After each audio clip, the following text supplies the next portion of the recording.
Dicas, informações e sua dúvida sobre saúde respondida aqui na Aranãs. Plantão Médico com o Dr. Pedro Pimenta. Boa tarde a todos. Hoje estamos aqui para continuar fazendo o nosso programa Plantão Médico. Agora falando de uma doença que chama toxoplasmose. Uma doença que é causada por um protozoário, que tem esse nome, toxoplasma, e atinge praticamente todos os mamíferos e aves, inclusive nós, humanos.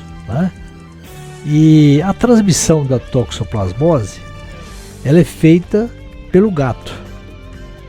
O gato elimina o parasito através das fezes para o meio ambiente. O gato tem aquele hábito de usar muitas vezes uma caixa de areia, Ele gosta de ficar ali passando as unhas, etc. De certa forma, esse parasito, toxoplasma, ele é eliminado pelo gato, ele passa para o meio ambiente. O gato está ali dentro da cozinha. Hoje em dia esses animais de estimação ficam muito próximos do homem, está ali roçando as pessoas, está no sofá, e acaba contaminando os alimentos. Quer dizer, as fezes do gato ressecam, elas ficam no meio ambiente, em suspensão, e acabam contaminando os alimentos, pode contaminar a água, e assim por diante. E a doença é uma doença que ocorre no mundo inteiro, não é só aqui, entre nós na América, mas também no mundo inteiro tem toxoplasmose. 30 a 90% das pessoas estão acometidas independentemente do nível socioeconômico. Quer dizer, de modo geral, as pessoas acabam tendo contato com esse toxoplasma, que é uma doença que traz complicações, principalmente para a mulher grávida, mas grande parte das pessoas já tem esse contato prévio. E quando a gente faz, por exemplo, um exame de pré-natal ou pré-nupcial, numa mulher que vai querer ou já se engravidou, muitas vezes a gente encontra positividade como uma forma cicatricial, quer dizer, uma cicatriz sorológica. A pessoa teve a doença um pouco, talvez não deu sintoma, passou como qualquer febre, ou talvez nem febre não teve, e de repente dá positivo, mas apenas uma cicatriz, ela não tem a doença aguda. O problema maior é quando a pessoa tem a doença aguda. Uma mulher grávida, por exemplo, com toxoplasmose, traz prejuízo para a criança terrível, Então, nós vamos falar sobre isso aqui ainda, Hoje ainda. Nós temos praticamente 4 formas de toxoplasmose. A infecção adquirida, a infecção congênita, quando, por exemplo, um bebê intraútero recebe da mãe a transmissão da toxoplasmose, a toxoplasmose chamada congênita. A clororetinite, que é o tipo que ataca a retina, e a infecção no hospedeiro imunocomprometido. Por exemplo, a toxoplasmose pode ser muito grave numa pessoa que tem AIDS, por exemplo. A pessoa está com a imunidade baixa, ou tem uma doença qualquer, de repente tem aí tomando quimioterápico, baixando a imunidade, e ele acaba podendo pegar uma infecção pelo toxoplasma muito grave. E aí a infecção se tornar sistêmica, podendo dar encefalite e outras complicações. A infecção adquirida, nesse caso a doença geralmente é benigna, autolimitada, assintomática. Em 80 a 90% dos casos, o organismo tem defesas contra o toxoplasma, faz aquela produção de anticorpos e a defesa celular, e a pessoa tem poucos sintomas. Às vezes, pouquíssimos sintomas, não se dá conta que aquilo é uma doença que está passando ali. Isso é uma gripezinha, não é nada. Então, mais ou menos 80 a 90% dos casos dessa toxoplasmose adquirida, ela é assintomática. Quando ela é sintomática, que ela dá algum sintoma, apresenta uma doença febril, de evolução insidiosa, vários dias, uma febre que não passa, e a pessoa às vezes vai ao médico, procura a causa, a princípio pode não encontrar rapidamente. Às vezes alguns sintomas moderados, aparecem ínguas, ínguas do pescoço, ínguas de trás da nuca, né?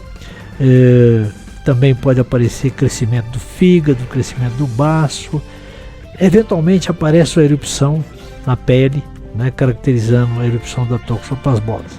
Esses sintomas, eles são insidiosos, podem persistir mais ou menos 2 meses. A toxoplasmose, essa adquirida, a pessoa pode ficar com aquela sintomatologia 2 meses. Em alguns casos precisa de receber medicação. E a grande maioria não precisa nem de remédio, porque o próprio sistema imunitário dá conta de vencer esse protozoário. A infecção congênita. A infecção congênita, o risco de infecção congênita é praticamente restrito à primeira vez que a mãe tem toxoplasmose, ela passar para o filho durante a gestação. E o problema maior é quando a idade da gestação fica mais para o final, né? No primeiro trimestre, o risco é de 14% de uma mulher estando com toxoplasmose durante aquele período de passar para a criança. No segundo trimestre, aumenta para 30% a chance do bebê nascer com toxoplasmose. E no terceiro trimestre, quer dizer, no trimestre final da gestação, aumenta para 65%. Então, a toxoplasmose passa para o bebê, né, para o feto intraútero, no primeiro trimestre, menos do que no terceiro trimestre, né, de gestação. Entretanto, a infecção é mais grave quando ocorre mais cedo. Quer dizer, se a infecção ocorrer no primeiro trimestre, quando o organismo da criança está se formando, a situação é muito complexa, muito grave, é complexa. Então, a gente sabe que ali vai alterar, né, na formação do bebê, pode causar microcefalia, pode causar outras alterações cardíacas, etc. No primeiro trimestre, geralmente pode ocorrer até a morte fetal ou aborto. Quer dizer, se a mãe com toxoplasmose estiver no primeiro trimestre, por isso é que na gestação a gente faz o exame antes da mulher engravidar. E quando engravidou a gente faz também. Porque se tiver com a doença a gente trata, né? Então, no primeiro trimestre pode ocorrer a morte fetal. No terceiro trimestre é praticamente assintomático ao nascimento. Quer dizer, se nascer com a criança totalmente já desenvolvida, já está grandinha, já passou daquele período de formação inicial, então o bebê vai nascer praticamente assintomático, né? Mas se for no primeiro trimestre, no início da gravidez, a situação é muito mais grave.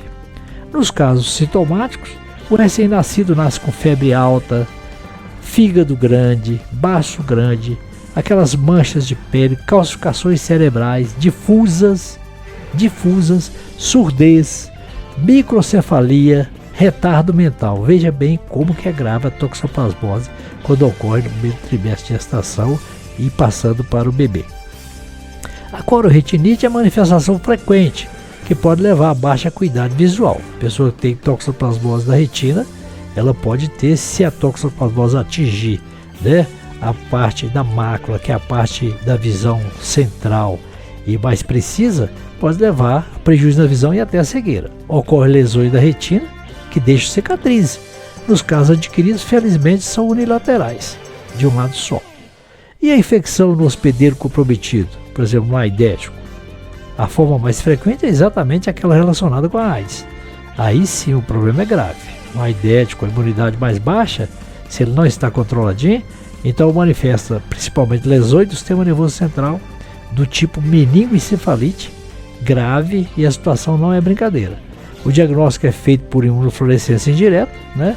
É um diagnóstico fácil de ser feito, não tem dificuldade nenhuma de fazer o diagnóstico da toxoplasmose.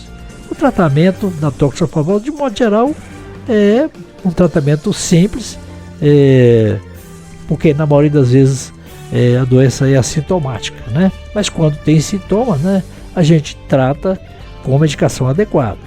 No caso da forma congênita ou da cororetinite, sempre deve ser tratado. Se tem uma lesão na retina que é aguda, a gente tem que tratar.